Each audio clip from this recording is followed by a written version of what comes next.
Sid's role in the Bad Batch presents a systematic pattern of transactional behavior that directly undermined Clone Force 99's operational security. Her interactions with the squad demonstrate limited loyalty, high self-interest, and a consistent prioritization of economic gain over alliance stability. Throughout her appearances, specific scenes and dialogue indicate that Sid evaluated the batch based on utility rather than shared principles, making her one of the most structurally consequential misjudgments in their post-war adaptation strategy. The batch entered Sid's service shortly after the execution of Order 66, a period in which they lacked institutional support, material resources, or strategic direction. In Season 1, Episode 4, Sid immediately positioned herself as an employer rather than an ally, assigning the squad mercenary tasks in exchange for minimal compensation. Her language emphasized obligation rather than partnership, such as her repeated reminders that they owe her and that their survival depends on completing assignments. This dynamic created a power imbalance in which Sid controlled essential resources despite providing limited protection. Across multiple episodes, Sid's information asymmetry further disadvantaged the squad. She withheld intelligence, exaggerated threats, and framed missions as unavoidable necessities. For example, in Season 1, Episode 5, she deliberately obscured the complexity of the retrieval mission involving the Zygarians, increasing the squad's risk exposure without considering broader strategic consequences. Her selective disclosure reveals a pattern consistent with self-serving intermediaries who leverage proprietary information for personal gain. CID's relationship with Omega demonstrates an additional layer of instrumental thinking. Rather than recognizing Omega as a vulnerable child or a strategic individual with unique capabilities, Sid frequently referenced her as a bargaining asset. In Season 1, Episode 10, she insinuates that Omega's presence increases the batch's dependence on her safe harbor. Her framing suggests a calculated understanding of the squad's emotional priorities, which she uses to maintain leverage rather than deepen mutual trust.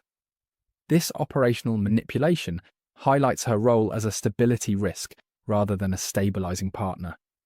The batch's reliance on Sid stemmed from structural weaknesses rather than compatibility of values. The clones had spent their entire lives within a hierarchical military institution. When that structure collapsed, they defaulted to the closest available form of command, even if it lacked the ethical clarity and mutual loyalty provided by the Jedi. Their acceptance of Sid's directives shows the psychological inertia of military conditioning, in which external guidance substitutes for autonomous decision-making. This dynamic left them vulnerable to exploitation. Sid's assignments consistently diverted the batch from high-value opportunities to join emerging clone resistance networks. Episodes featuring Rex, Gregor, and other surviving clones indicate that alternative alliances were available. Instead, Sid's missions confined the squad to isolated, low-impact operations with minimal strategic significance. The cumulative effect was operational stagnation. This created a long-term opportunity cost that hindered their alignment with groups attempting to document Imperial abuses or assist displaced clones. Her reactions to Imperial scrutiny further reveal her limited loyalty. When Empire-aligned forces investigated Ord Mantell, Sid demonstrated frustration rather than commitment to protecting the squad. In Season 2, Episode 4, she explicitly states that the batch's presence is creating problems for her business, signaling that her tolerance was contingent on profitability rather than solidarity. This attitude contradicts the type of mutual risk-sharing that typically forms effective underground alliances. Siad's risk calculus consistently prioritized self-preservation. For example, during financial setbacks, she reduced the batch's compensation and framed these cuts as unavoidable, despite their growing contributions to her operational security. When confronted, she reframed dissatisfaction as ingratitude, further revealing her unwillingness to share burdens or responsibilities equally. These patterns reflect a transactional framework incompatible with the squad's need for stable, trustworthy allies. The batch's investment in Sid lacked reciprocity. Their missions regularly involved high degrees of risk, including encounters with bounty hunters, criminal syndicates, and dangerous fauna. The squad's injuries, resource expenditures, and exposure to Imperial detection did not yield proportional returns. CID's parlor provided temporary shelter, but her conditions and behaviour indicate that the arrangement was extractive rather than collaborative. Syed's refusal to disclose significant threats further destabilised the relationship. In Season 2, Episode 9, she hesitates to warn the Batch about increased Imperial interest in Ord Mantell, even though early notification would have allowed them to adjust their movement patterns. Her delay suggests that the potential loss of her most capable operatives weighed more heavily than their safety. This behaviour aligns with economic self-interest rather than alliance obligations. The power imbalance worsened as the Empire expanded. While Syd expected absolute discretion from the squad, she increasingly voiced concerns about their value relative to the risks they introduced to her business.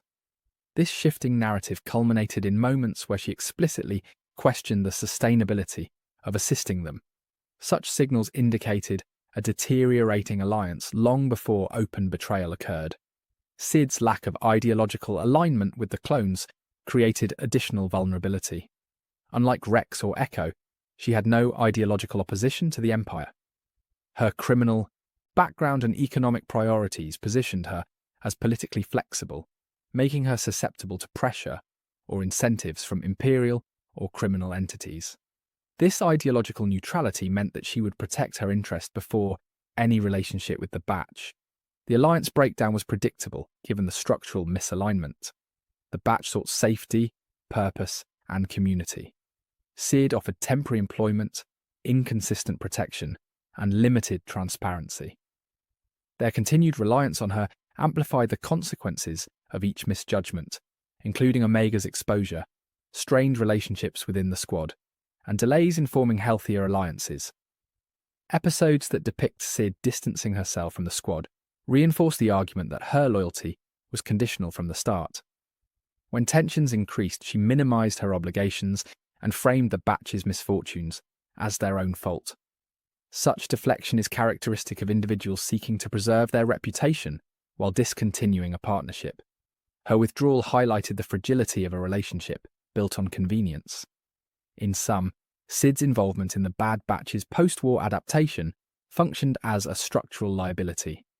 Her priorities, decisions, and behaviours consistently undermined their security, delayed their integration into the broader clone resistance, and created conditions that directly contributed to later crises.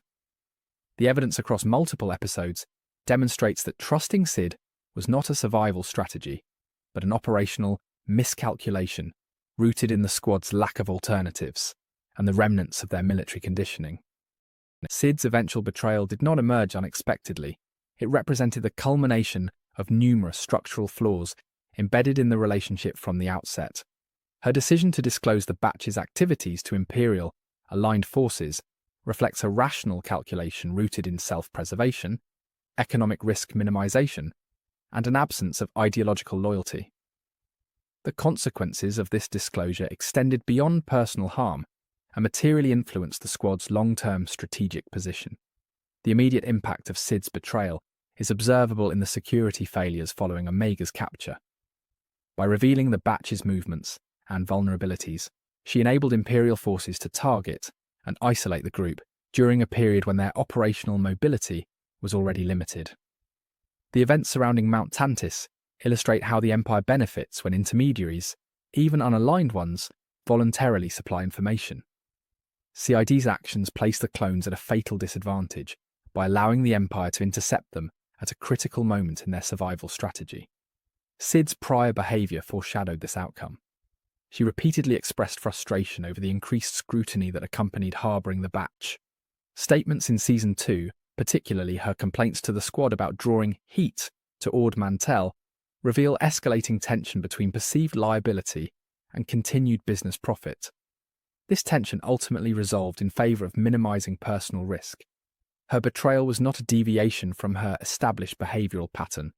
It was consistent with the self-interested framework visible throughout earlier episodes. The Batch's reliance on Syd delayed their integration into more ideologically aligned networks such as those formed by Rex, Echo, and other displaced clones. Each mission undertaken for Syd occupied time and resources that could have been invested in building alliances, gathering intelligence on clone-related operations, or preparing defences against Imperial advances.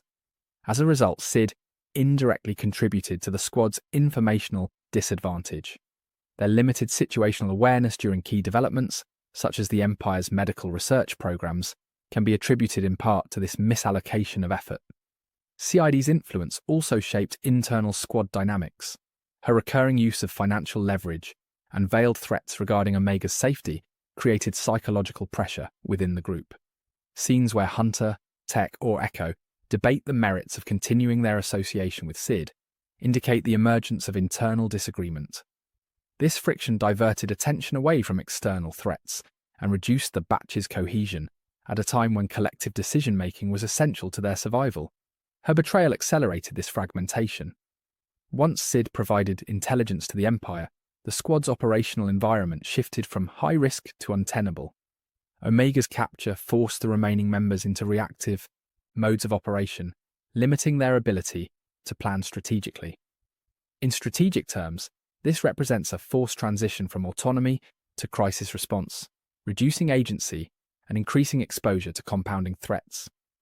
CID's actions therefore functioned as a catalyst for structural instability within Clone Force 99.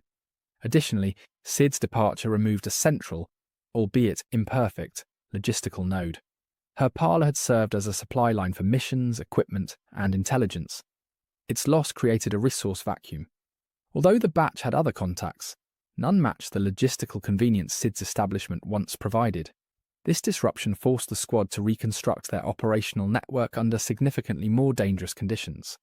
In environments where mobility, concealment, and resource access determine survival, such disruptions create cascading vulnerabilities. CID's decisions also shaped external perceptions of the batch. Ord Mantell's criminal underworld witnessed her shift in loyalty, reducing the squad's perceived value as reliable partners. Criminal networks operate on exchanges of information and reputation. Once Sid distanced herself, others gained little incentive to engage with the batch.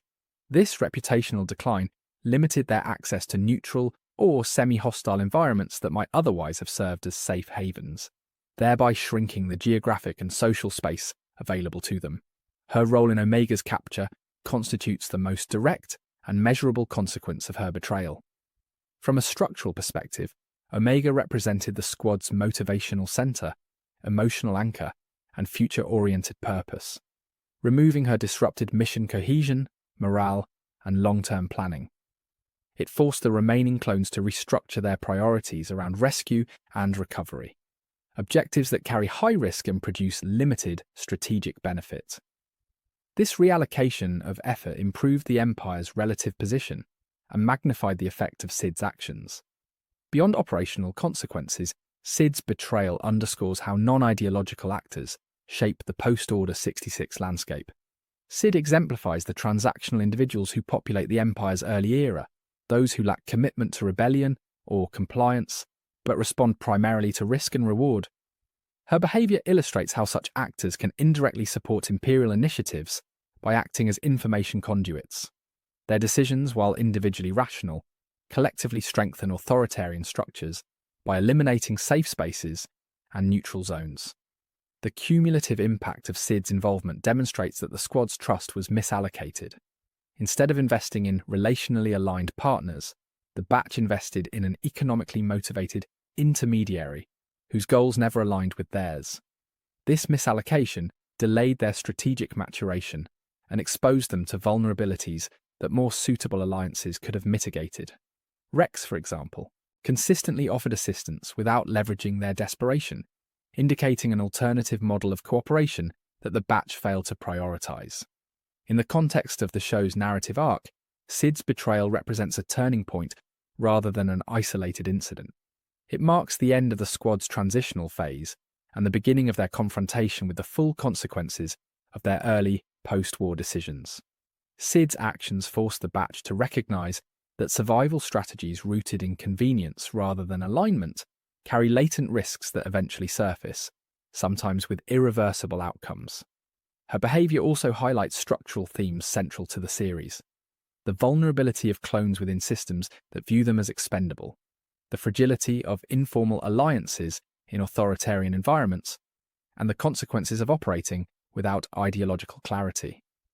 Sid embodies these themes by positioning herself as useful only until conditions shift, at which point she recalibrates her loyalties to preserve her own standing.